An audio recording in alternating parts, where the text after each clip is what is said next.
After 3 years of biomedical engineering in India, more than 10,000 US dollars, the degree was appearing with a very good future.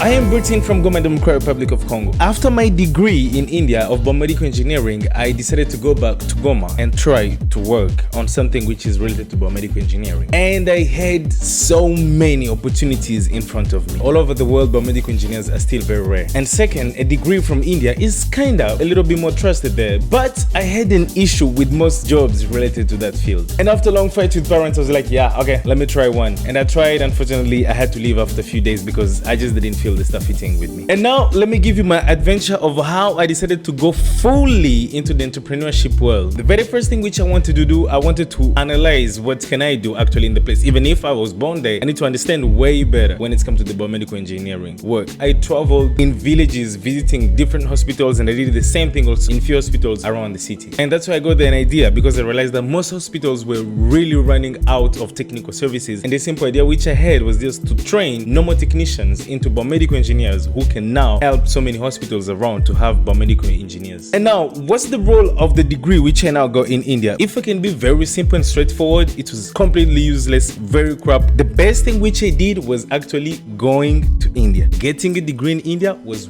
waste of time, waste of money. Unfortunately, I don't know if I could ever think of coming to India if it wasn't of that degree then. Today, I live only by the business with technicians and freelancing in videos. It be writing movies, writing content, editing content of personal people. My advice to anyone who is thinking of studying outside in order to develop Africa or anywhere, I think the stupidest thing which they're still teaching people in African countries is that you need a degree to actually do good, which is very useless and very stupid. In Western countries, it can work because they already created a lot of infrastructure and they now need people to work in them. And for people to work in them, they need a degree, or they need to be satisfied that they have enough knowledge for that. In Africa, we don't even have things yet. So I think the very first step would be pushing more people into the entrepreneurship mode and investing mode. Unfortunately, majority of young people in Africa today own things which are just consuming. No one think of owning assets which could help them to make money in future, or building knowledge in themselves which could help them to develop something. This education, which we apparently call education, for me I think is just a bunch of papers which we are going to throw and keep in our houses waiting for a job from someone else who will never actually come. I do know I am nothing yet, and my earnings are still very low because everything is just still on the beginning stage, but I will never ever